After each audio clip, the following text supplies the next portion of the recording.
with the community that said that before the flood we were using the mosque for the wash, for the bathing and all the stuff, the gents, while the female women they just construct a temporary washroom over there. At night they use for the washing, for the bathing, all the stuff. But after the flood, everything been finished. There's nothing left, and still they have a lot of problem because now the mosque is demolished and everything is demolished, and they have a very bad position now, especially the sanitation problem they're having. They don't have a restroom and washroom, and they don't have even a kitchen. They cook outside and they just fire outside. If there are rain, they cannot cook, and they just having a problem. And they are, all of them belong to a very poor family. All of them are poor because they dependent on the agriculture. If you see the surrounding, they because living over here for this agriculture lands to cultivate something and eat something and own something. If we ask them, why you people are living here, why you people not changing your locality because you are so near to the river, but they say because we are depending on this agricultural land and we are living here because we cultivate this lands. And if you see, there's a poultry farms, some of them is working in the poultry farm, and behind this gentleman also working in a poultry farm.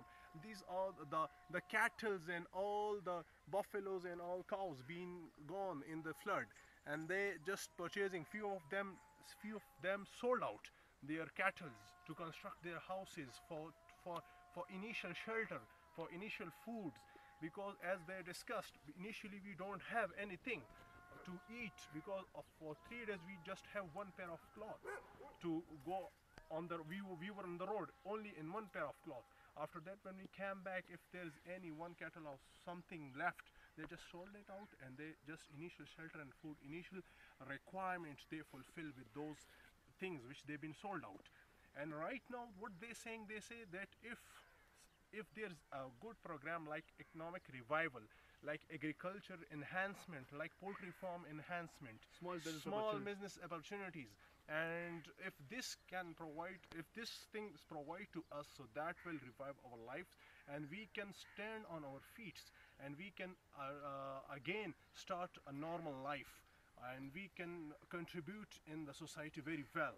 So these people are requesting, and still one of the gentlemen was mentioning that still we are in the position when there is a rain, we are in a big worry. The flood is coming. If this gentleman with the age of 35 to 40, his age was, I think, 35, we were guessing like that. But what about the child? And if you see the child in the video, so they still don't have a health and hygiene education. They don't have the thinking and the education, because still if you see the child still over there, so they are just running.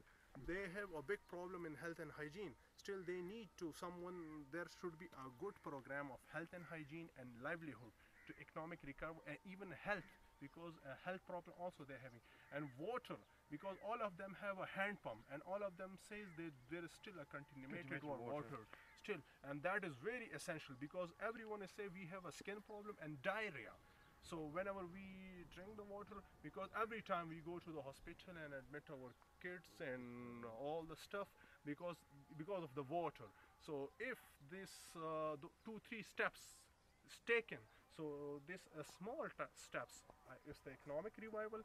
So if given the seeds and all new technologies in this agriculture lands and the poultry, the livestock enhancement, all these things, small steps being taken to them, so that would be very great steps to revive their lives. Thanks. One thing I should add here that gentleman is still saying that there are still a lot of people who need a proper room for living, right? You can see that room. See, there's no proper room on the left, brother. It's shown on the left, right? They are still living in the tents, and they don't have proper room. So still a lot of people need room. So we are requesting all the international community that contribute to this. So we are constructing these rooms on the concrete blocks, right? Now one block is it will cost just 25 cents. It means that $1 is equal to 4 blocks. If you donate $10, it means that you are donating 40 blocks. 40 blocks are good enough. The same is if you go for the roof.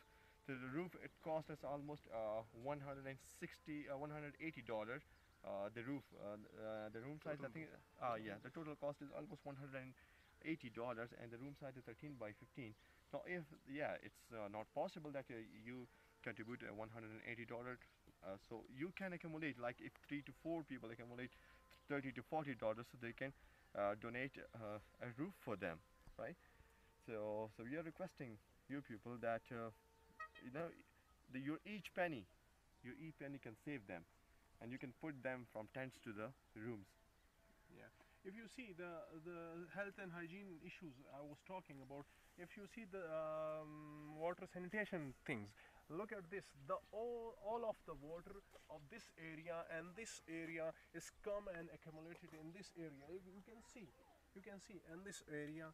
So there is no proper channels, no proper channels. If there is any livelihood project, like if we construct a water channel in concrete, because they temporarily they made in the mud, but that after rain, after flood, it was full of mud.